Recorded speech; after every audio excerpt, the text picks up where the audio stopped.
शिक्षक नियोजन में डोमिसाइल नीति लागू करो। बिहार शिक्षक नियोजन में डोमिसाइल नीति लागू करो। बिहार शिक्षक नियोजन में डोमिसाइल नीति लागू करना होगा।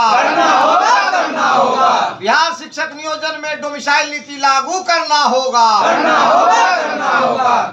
साथियों, आज जन अधिकार पार्टी लोकतांत्रिक बिहार के सभी जिला मुख्यालयों में शिक्षक नियोजन में डोमिसाइल नीति को लागू करने के सवाल पर धरना दे रही है।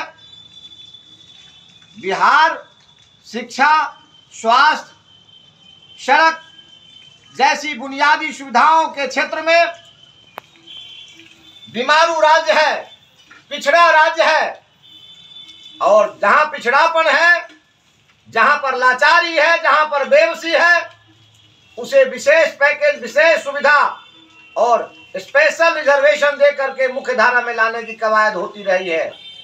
यह व्यवहारिक प्रसंग भी है, चाहे वो जातीय आरक्षण की बात हो, चाहे क्षेत्रीय पिछड़े इलाकों के लिए विशेष पैकेज की बात हो, प्रसंग एक ही है।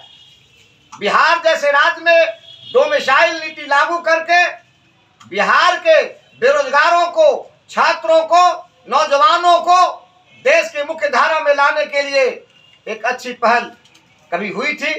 देश के कई राज्यों में डोमिसाइल नीति लागू है। बगल में झारखंड में है, महाराष्ट्र जैसा विकसित राज्य, और गुजरात जिसे भारत के प्रधानमंत्री जी विकास के रोल मॉडल के रूप में प्रोजेक्ट करते होते हैं, वहां भी डोमिसाइल नीति लागू है। तो हिंदुस्तान के मध्य प्रदेश जैसे राज्य में डोमिसाइल नीति लागू है, बिहार में भी लागू थी, लेकिन 27 जून 2023 को बिहार की सरकार ने अपने कैबिनेट में एक प्रस्ताव लाया कि बिहार के 2 लाख शिक्षकों का जो नियोजन अभी होना है, उसमें डोमिसाइल नीति लागू नहीं होगी। सरकार डोमिसाइल नीति को वापस ले लिया।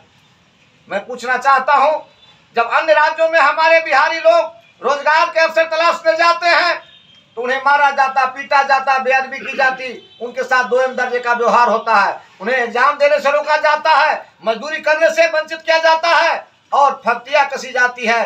बिहारी है, कमजोर है, लाचार है, बेबस है। तो बिहार जब 2 लाख शिक्षकों का नियोजन कर रहा है, बिहार की सरकार अच्छा फैसला लिया। 2 लाख की संख्या बड़ी संख्या होती है और बड़ी तादाद में हमारे अभ्यर्थी, हमारे नौजवान, हमारे शिक्षित नौजवान उसमें नियोजित हो जाते।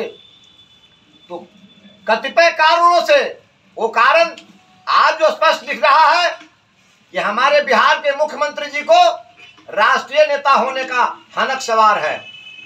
देश के प्रधानमंत्री के रूप में प्रतिष्ठित होने के लिए उनको राष्ट्रव्यापी एक फिगर चाहिए था। उनको पूरे देश में क्षेत्रीयता का नहीं, राष्ट्रीयता का मोहर चाहिए था। मैं पूछना चाहता हूं नीतीश जी, आपको देश के मंत्री के रूप में, कैबिनेट मंत्री के रूप में भारत सरकार में कई बार काम करने का मौका मिला। 18 वर्षों से बिहार के आप मुख्यमंत्री हैं। आप राष्ट्रीय नेता के रूप में खुद को स्थापित तो नहीं कर पाए। आप आज भी बिहार के क्षेत्रीय नेता हैं। खुशफहमी, गलतफहमी और ओवर एस्टिमेट के कारण से आप भूल गए हैं, यदि बिहार से 10-20 सीट आपको, आपके गठबंधन को नहीं मिला तो दिल्ली में आपको कुत्ता भी पूछने वाला नहीं होगा। नीतीश बाबू, आप जिस महागठबंधन का झिझोड़ा पीट रहे हैं और जिस विपक्षी एकता की बात करते फिर रहे हैं हिंदुस्तान के कोने कोने में जाकर के, जिस बिहारी अवाम ने आपको 18 वर्षों तक ताज दिया और इतना लंबा अरसा आपको मुख्यमंत्री की कुर्सी पर आसीन करके रखा, उसके पीठ में आपने खंजर घोंपने का काम किया है। बिहार के बेरोजगारों के साथ आपने गद्दारी किया है। बिहार के नौजवानों के साथ, छात्रों के साथ आपने नाइंसाफी की है, उनकी हकमारी की है। इसकी कीमत आपको चुकानी पड़ेगी। मेरा आरोप है कि आप अंदर खाने जिस भाजपा से आप मुंह फेर के यहां आए हैं, उनके साथ आप मिले हुए हैं और उस एनडीए गठबंधन को लाभ पहुंचाने के लिए आपने ये बिहारी विरोधी निर्णय किया है। बिहारी अस्मिता के खिलाफ आपके शिक्षा मंत्री बयानबाजी करते हैं। बिहार में उनको साइंस का और मैथमेटिक्स का क्वालिफाइड टीचर नहीं मिल रहा है। जिस बिहार ने सारी दुनिया को जीरो से अवगत कराया, मैथमेटिक्स का ज्ञान बिहार से दुनिया को मिला। आर्यभट्ट ने पटना के तरेगना गांव को इस सोलर सिस्टम और गैलेक्सी के अध्ययन के लिए सबसे उपयुक्त जगह बता करके सारी दुनिया के साइंटिस्ट को तरेगना गांव पहुंचने के लिए मजबूर किया। उस बिहार को आप गाली दे रहे हो। यहाँ क्वालिफिकेशन नहीं है, यहाँ योग्य टीचर नहीं मिलते, पद खाली रह जाता है। अरे आपकी नीति गलत है। आपका जो नियोजन नीति है वो रोज बदलता है। इवन आफ्टर वैकेंसी आपकी सरकार कई नीतियां बदल दी है। ये क्या है? आपको सरकार नहीं चलाने आता, आपको निर्णय नहीं लेने आता।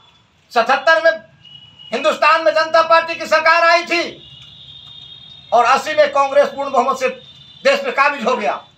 कांग्रेस ने एक नारा दिया, वोट उसको दो जिसको सरकार चलाने आता हो, और ये एक स्लोगन हिट कर गया और पूर्ण बहुमत की सरकार केंद्र में बन गई कांग्रेस की 1980 में। 77 में जो इंदिरा गांधी खुद भी चुनाव हार गई थी, उनकी पार्टी को मात्र 2.5 वर्षों के बाद केंद्र में पूर्ण बहुमत की सरकार मिल गई। कारण कि 77 में जिनको सत्ता मिली उन लोगों ने बैंक की तरह से और केकड़ा की तरह से इतना आपस में लड़ाई किया, इतना छीना झपटी किया सत्ता की कि पब्लिक भारत की खिंच गई और फिर से सत्ता कांग्रेस के हाथ भेज दिया। तो बिहार 18 वर्षों से आपके हाथ में है। यहाँ की न कानून व्यवस्था आप सुधार सके, न सिंचाई की व्यवस्था दुरुस्त कर सके, न बिहार से पलायन को आप रोक सके मजदूरों का, न बिहार में रोजगार के अवसर का आपने माहौल बनाया, न आपने शिक्षा का माहौल बनाया। हजारों करोड़ रुपया हमारा बिहार का अन्य राज्यों में जाता है बच्चों के पठन पाठन पर। आपके शिक्षा मंत्री बयान देते हैं कि आपको योग्य टीचर नहीं मिल रहा है। दुनिया के जो भी विकसित देश हैं वहां मोस्ट क्वालिफाइड जो लोग होते हैं उनको टीचर बनाया जाता है और उनको इतनी सैलरी दी जाती कि उनको चोरी करने की जरूरत नहीं हो। सम्मानजनक सैलरी। पूर्व में जो शिक्षक हमारे थे 1 लाख 1.5 लाख पर जाकर रिटायर हो रहे हैं, आप 10,000 20,000 पर टीचर रखते हैं तो क्वालिफाइड लोग कैसे जाएंगे? 1500 पर आप टीचर रखिएगा, 25,000 पर टीचर रखिएगा और उससे क्वालिटी की बात करिएगा। आप सम्मानजनक सैलरी दीजिए। जो क्वालिफाइड लोग हैं, जो इंटेलिजेंट लोग हैं, जो अप टू द मार्क लोग हैं, वो शिक्षक नियोजन में खुद ही अभ्यर्थी हो जाएंगे। आप दोयम दर्जे का व्यवहार करते हैं। समान काम के बदले समान वेतन देने के लिए आप तैयार नहीं है। जो टीचर 10 से 5, 9 से 4 ड्यूटी करेंगे, एक को आप 50,000 सैलरी देंगे, एक को आप 25,000 सैलरी देंगे, एक को आप 20,000 सैलरी देंगे। ये कैसे चलेगा? इसलिए शिक्षक नियोजन नीति और वेतनमान, समान काम के बदले समान वेतनमान, इसको आप निर्धारित कर लीजिए। और आपके बरबोले जो शिक्षा मंत्री हैं, जो time to time controversial statement दे करके आपकी सरकार की छवि बिगाड़ते हैं और असहज करते हैं आपकी सरकार को, उनको आप लगाम दीजिए।